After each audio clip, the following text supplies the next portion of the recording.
O uso de cerol preocupa autoridades. De acordo com a lei municipal, a Guarda de Matão também pode prestar apoio à Polícia Militar no cumprimento da lei. A moça ontem cortou o pescoço. Vocês viram aí a entrevista, inclusive as marcas dos cortes, os pontos recebidos. É algo muito perigoso, que tende a acontecer mais vezes. Cada um tem que fazer bem a sua parte. Você como pai, como responsável, a gente aqui ao divulgar o assunto e mantê-lo no ar para lembrar das responsabilidades de cada um e o município cumprir a lei que ela própria assinou um dia no prefeito da época, mas a prefeitura embasou tudo aquilo que se tornou uma lei no nosso município, portanto, cabe a ela também realizar a sua parte. Ela está fazendo a parte dela.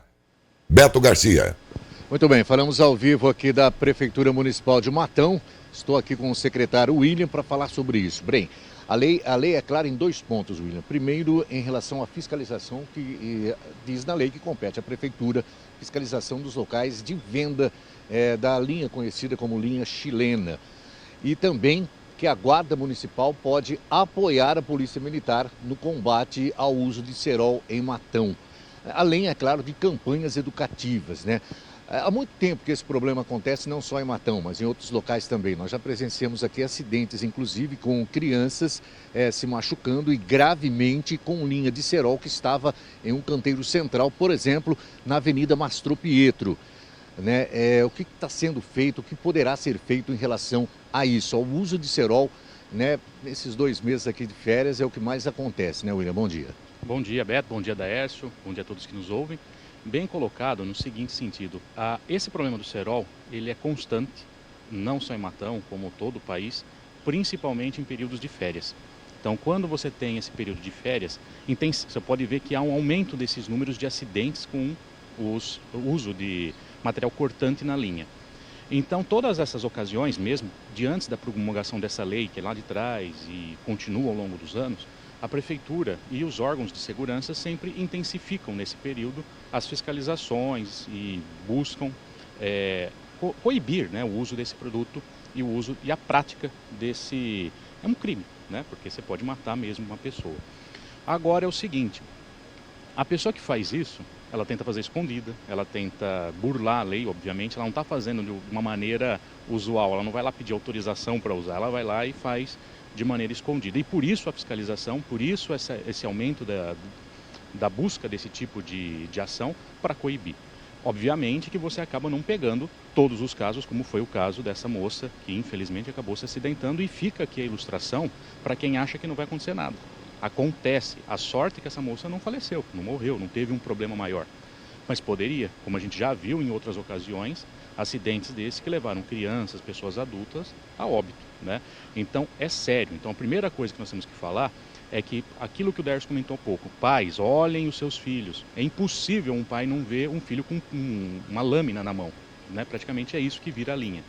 E aqueles que são mais velhos, já passou da idade de ter consciência, né? Não vai cortar uma pipa que vai mudar a vida dele. Solta o brinquedo de maneira natural, de maneira correta, você não precisa ficar cortando, taiando, fazendo essas coisas, principalmente pelo sentido de vai acabar causando um acidente, se não no momento que a linha está esticada, como você ilustrou há pouco, às vezes jogou em algum lugar, a pessoa vai lá, pisa, enrosca e acaba cortando. A questão da fiscalização ela é permanente, então a Prefeitura de Matão, nós aumentamos a nossa equipe de fiscalização e desde o ano passado nós estamos fazendo vários tipos de ações fiscalizatórias, algumas intensificadas devido ao momento, mas de maneira geral de todos os tipos. Então, por exemplo, no momento de Covid, nós intensificamos o Covid, porém, teve as outras ações. Acabou o Covid, perturbação do sossego, acabou o Covid não, assim, diminuiu a necessidade de você ter aquela fiscalização mais pesada do Covid, aumentou a da perturbação do sossego, porque uma coisa influencia a outra. Período de férias, nós estamos com as ações referentes a verificar se lojas estão vendendo esse produto, se em algum local está tendo bolsões, como ali nesse bairro que a moça falou, com pessoas soltando material. Nós estamos organizando já uma ação interna da Prefeitura, vamos pedir também se a polícia pode nos auxiliar, para nos finais de semana correr de maneira aleatória, obviamente não programada, em locais que aglomeram essas pessoas. Primeiro, perturbação do sossego, que acaba tendo, e segundo, para evitar os acidentes. Lembrando que é multado tanto a pessoa física quanto a jurídica que vende. Hoje nós vamos vendo que assim, dificilmente você acha lojas vendendo esse produto. O que você acaba achando é algum tipo de pessoa clandestina que produz ou traz esse produto e acaba distribuindo. Isso também é verificado, as multas são aplicadas, a denúncia é feita. E por falar em denúncia, gostaria de deixar aqui para a população, que eu sempre gosto de frisar isso, nós temos a ouvidoria municipal. A ouvidoria municipal é para todos os assuntos. Inclusive está sendo criado, né, se já foi, acho que ter criado ontem, um bloco escrito de cerol, que é para denúncias exclusivamente de cerol. Então, se você viu algum lugar que está vendendo, viu algum lugar que está usando, alguém que está tendo pipas assim aglomerados e que pode fazer a denúncia anônima, não registra quem é a pessoa, só se você quiser, obviamente, se você não quiser, ela é anônima, nem nós sabemos quem é a pessoa, e tudo isso é averiguado, tudo isso é pontuado. Então é muito legal que a população use esse canal. Então, se viu alguém vendendo, se viu alguma casa vendendo, se viu alguém usando, se viu algum bolsão de pessoas se aglomerando para soltar a pipa com o uso desse produto, faça a denúncia anônima, nós vamos averiguar, nós vamos ir lá verificar e vai atuar. Então, essas duas questões. A Prefeitura está fiscalizando, né, está dando sua ação legal, que a lei autoriza e a lei manda fazer. A guarda também, nas rondas dela, todas as vezes que ela encontra pessoas, ela verifica, ela averigua se não tem, se está usando. A Polícia Militar, eu tenho certeza que faz o mesmo padrão de serviço. A Polícia Militar é muito parceira do município, em todos os sentidos, né? Então a gente acaba sempre tendo essas ações coletivas. Agora, o seguinte, além das ações que nós estamos tendo de repressão, vamos dizer assim, e de coibir, eu tenho que, mais uma vez, pedir para a população também ter consciência. Então, aquele que solta, não faça isso, né? Use o material normal. Então, é as duas pontas, a fiscalização, a repressão com as multas, né? E apreensão e até um eventual processo, caso alguém sofra um acidente, essa moça mesmo, souber quem ela pode acionar juridicamente a pessoa, mas também a conscientização, que é mais importante, é evitar o acidente.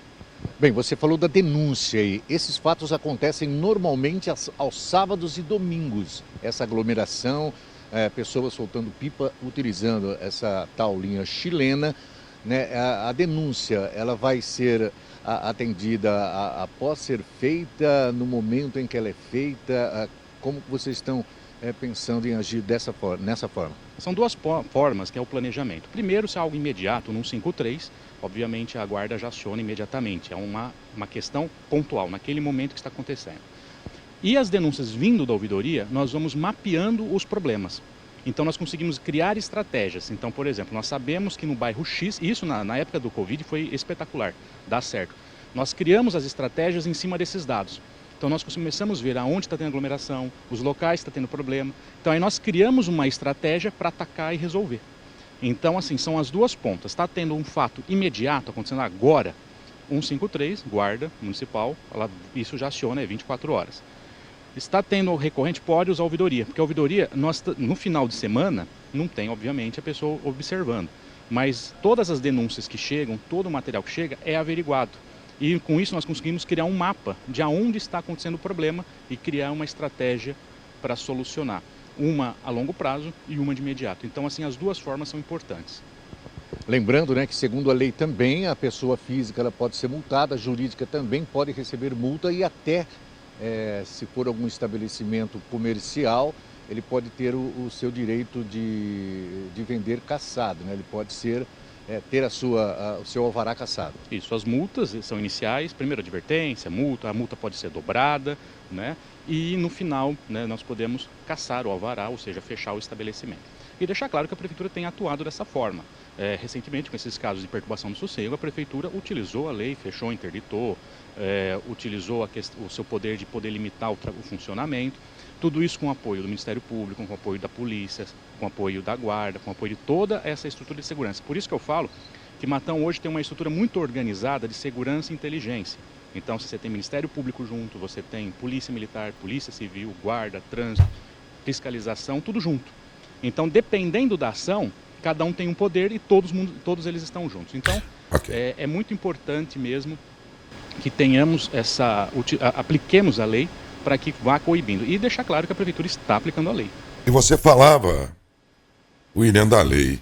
Eu sugeri aqui, eu estava até conversando aqui também com o Adalberto, os vereadores fizessem uma adaptação aqui, um ajuste, eu não sei o que nome dará isso, a lei que existe. Porque ela diz aqui no artigo 4º, as pessoas físicas e jurídicas que infringirem os dispositivos do artigo 1º, o artigo 1º é onde diz que proíbe e tal, além da apreensão do material, serão comunicados às autoridades, estarão sujeitos às penalidades pela seguinte forma. Na primeira ocorrência, advertência, na segunda, multa e depois na terceira, cassação de alvará e tal. Talvez fosse o caso dos vereadores aí dar uma mudada nisso, porque ela foi, acho que um pouco benevolente aí com a pessoa jurídica, no caso, se for a pessoa jurídica, ou quem quer que seja que venda isso, né? Ao aplicar no seu primeiro item da pena, advertência. Quer dizer, o cara que coloca um produto desse à venda, ele sabe das implicações, sabe o que está vendendo, ele não está involuntariamente vendendo um produto.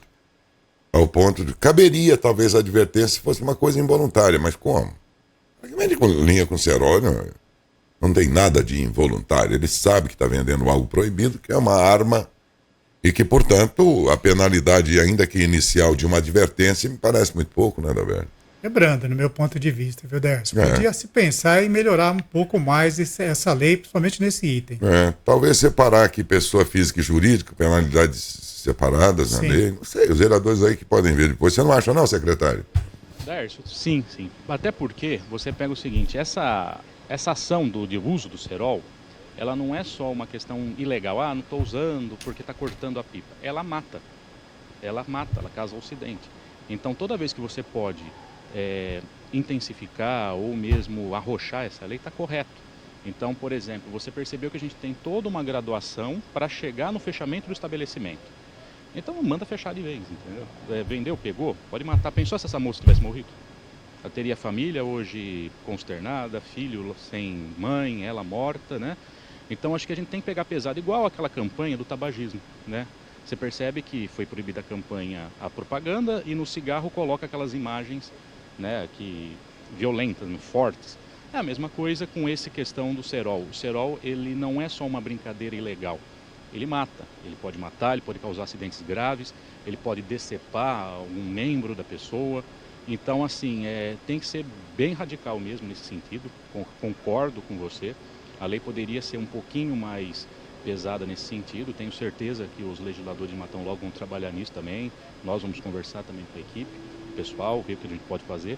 Mas, de toda forma, deixar claro aqui para todos que usam. Está tendo fiscalização, polícia, guarda, parte fiscalizatória aqui de estabelecimentos. A lei vai ser aplicada. Obviamente, como eu disse no início da entrevista, você não consegue pegar 100% dos casos, né? Porque a pessoa que faz isso faz escondida, tenta driblar de alguma forma, mas a gente sempre acaba pegando. Por isso eu volto a reforçar a importância das denúncias, até para nós planejarmos as ações. É muito importante que tenhamos essas denúncias. E eu falo mais uma vez, ela é anônima, nem nós sabemos quem é. Tanto ligando no 153 quanto fazendo a denúncia na ouvidoria de modo anônimo, nem nós sabemos quem é a pessoa, né? Você não coloca dado nenhum da informação. E nós vamos mapeando, vamos checando, para justamente ir coibindo essas ações. Pontos que são verdadeiros pontos de aglomeração já do costume deles e tal. Vocês conhecem, vocês mapearam esses pontos aí? Existiam 2 pontos iniciais. O primeiro era no Portal Terra da Saudade, né, lá atrás. Quando começou a ter uma intensificação das ações, eles migraram ali para a região do Laranjeiras mesmo, como a moça falou. Também há alguns bolsões, mas esse é um pouco mais esporádico, no Distrito Industrial de Silvânia. Só que lá é um pouco menos problemático porque não tem um fluxo de veículos tão intenso nos finais de semana, mas mesmo assim continua a proibição do uso, né, desse material. Então esses 2 pontos hoje, um com mais intensidade e um com menos, são os mais conhecidos, né? Não que não existam outros, ali no Jardim Eugênia, por exemplo, já teve casos. Então as pessoas elas vão procurando. Da mesma forma como acontecia no Covid, Darcy, a gente comentou muito isso na época, as pessoas começaram a achar pontos de se aglomerar. Então, eles iam migrando, né? E a gente, com a nossa equipe correndo de um lado, eles corriam para o outro, e assim é a mesma coisa. Porque quem faz isso, com exceção, às vezes, de uma criança muito nova, que não tem noção do que está fazendo, sabe que é proibido. Então, na hora que aparece uma fiscalização, qual é a primeira coisa? Solta, joga fora, taca fogo, some, desaparece, sai correndo, porque sabe que é errado. E esse é o pior caso, a pessoa sabe que é errado. Se eles migram de um lugar para o outro à medida que a fiscalização se aproxima, significa que eles sabem muito bem que estão fazendo coisa errada, porque do contrário, eles também saberiam e sabem que se estivesse tudo certo, nada ia acontecer com eles, nada ia impedir que eles soltassem suas pipas. Simples assim. Você percebe, os caras sabem que estão fazendo coisa errada. Não há essa alegação de que era do desconhecimento, eu não sabia disso, é furada. Viu? Porque então vai para cá, vai para lá, o sabor da... entendeu? À medida que a fiscalização chega, eles vão migrando. Migrando por quê? Tá com medo de quê? Soltar pipa não é proibido. Vamos lembrar isso. O que não pode é soltar pipa com cerol. Agora, se ele foge de uma fiscalização em que, se ele estivesse certo, não haveria qualquer tipo de problema, é porque ele está fazendo alguma coisa errada. E o que é? Cerol. Ô Daércio, uma coisa que a gente percebe também, inclusive na entrevista aí, né, da moça que acabou se acidentando aí, lamentável, né? Muitas pessoas, eu passo direto lá no Laranjeiras, converso com pessoas. Primeiro, as pessoas não gostam muito de gravar entrevista e fazer a denúncia. E segundo, quando você fala, liga para a polícia ou para a guarda municipal ou na própria prefeitura, a primeira resposta que a gente recebe é, não vira nada. Não é questão de não vir a nada. A questão é que as ligações da ERSA, elas vão fazer com que planejamentos aconteçam, da própria Polícia Militar, da Guarda Civil, da fiscalização. Então, se você esperar que vai ligar na polícia, por exemplo, e na hora vai uma viatura lá, na hora que você ligou por causa de linha de cerol, é difícil, porque pode estar empenhado em alguma outra coisa, assim como a Guarda Civil. Mas as pessoas, elas precisam acreditar mais na ação da polícia, da Guarda Civil Municipal, da fiscalização, né? E ligar. Ligar, porque o planejamento acontece, a gente tem acompanhado isso. Muitas pessoas falam, eu denunciei um lugar ali que é traficante, não sei o que tem. A polícia pode demorar 1 mês, 2 meses, 3 meses, mas ela vai pegar. Cai bem Cai bem no editorial que nós fizemos hoje aqui, inclusive, né? Preciso acreditar nas nossas instituições. Sim, com certeza. A gente parece que torce pro bandido, numa fuga como aquela de ontem à noite. Tem gente que torce pro bandido se dar bem. Pois é. Como se ele fosse o amigo dele. Não, ele é nosso inimigo. E a gente tem que torcer pra polícia. E a polícia boa, e a grande maioria, a gente tem que valorizar, pô. O brasileiro, aí... ele é contra a própria força de segurança que tem. Como assim? Esses bandidos que foram presos, Darcy, eles dispararam em alguns roubos que cometeram aí. Tanto é que tinha munição lá deflagrada. Aí quando chega a polícia, o que eles fazem? Eles jogam o revólver no meio do mato, né? Então, eles sabem encarar a vítima que está desarmada, a vítima que está ali assustada, está com medo. A hora que chega na frente da polícia, o cara respeita, ele tem que jogar a arma fora mesmo, né? Porque ali ele está enfrentando quem tem condições de enfrentar ele cara a cara, a qualquer momento. Se ele sacar o revólver e atirar, ele sabe que vai ter do outro lado uma pessoa treinada para isso, para combater esse tipo de coisa, né? Então a polícia está agindo aí, a Guarda Civil Municipal. Nós acompanhamos inúmeras ocorrências da Guarda Civil Municipal pegando pipa, pegando linha com cerol, né? Inúmeras aqui em Matão, né? Foram várias aqui em Matão. Só que o assunto é que a gente não pode deixar morrer. Todo ano nessa época aqui a gente volta batendo, né? Tem diminuído. Né? Mas é preciso acabar de vez com isso aqui. Daqui a pouco a gente vai lá na avenida que aconteceu tudo isso daí, vamos mostrar as imagens lá, vamos ver se tem algum resquício. Isso, vai sim. Então, gente, é isso que o Beto estava dizendo aí, tá correto. Cada um tem que fazer sua parte, a nossa é o dever de todos os anos voltar a este assunto. Não é que a gente não tem outro assunto, é que é preciso voltar ao assunto, porque o nosso dever é fazer os alertas, é levar o conhecimento a vocês do que preceitua a lei, do que estão fazendo, diz o secretário que está tendo fiscalização sim, aos pais alertá-los de que eles têm responsabilidades nessa história, enfim, cada um cumprindo o seu dever. O nosso é de manter o assunto no ar e com preocupação, e não só porque ontem aconteceu aquilo que não foi pouco e indesejável, dessa moça que foi atingida, mas porque esta é uma época em que a gente volta a este assunto mesmo, em função dos ventos que propiciam a soltura desses papagaios, enfim, pipas, mas também do mau uso aí que pode resultar em verdadeiros dramas. E depois haverá alguém um dia aí que pode dizer, olha, uma consequência inclusive mais grave, te implicar no crime mesmo, né? Alguém, a investigação se vai a fundo, se chega à morte uma pessoa dessa, meu Deus, o cara que está com cerol, acho que ninguém vai saber que foi ele. A polícia chega até você, porque eles vão investigar, vão chegar perto onde foi, quem frequenta aqui, vai achar um menino amigo teu, Esse menino eles investigam e vai chegar até você. E você vai ser acusado, sabe do quê? De morte. Ora, é pouco isso? E ainda que seja num corte como dessa moça aí, é pouco? Não é pouco. Juízo aí todo mundo. Secretário, muito obrigado aí pela sua parte. E a gente assim cumpre a nossa missão também que é o papel de informar, de esclarecer, de chamar a atenção e botar as pessoas em estado de reflexão e espírito crítico diante dos assuntos. Dércio, nós que agradecemos a oportunidade. Esse, como você, o Beto falou, é um tema recorrente e sempre é importante a mídia, né, dar essa divulgação, porque vai conscientizando, sempre está chegando uma turma nova, sempre estão achando formas de burlar a lei. Então é muito importante esse papel da mídia de mostrar que realmente tem consequências, né, físicas, como foi o caso dessa moça, e também tem consequências legais. Muito obrigado e bom dia a todos. Bom dia, muito obrigado. Beto também, obrigado.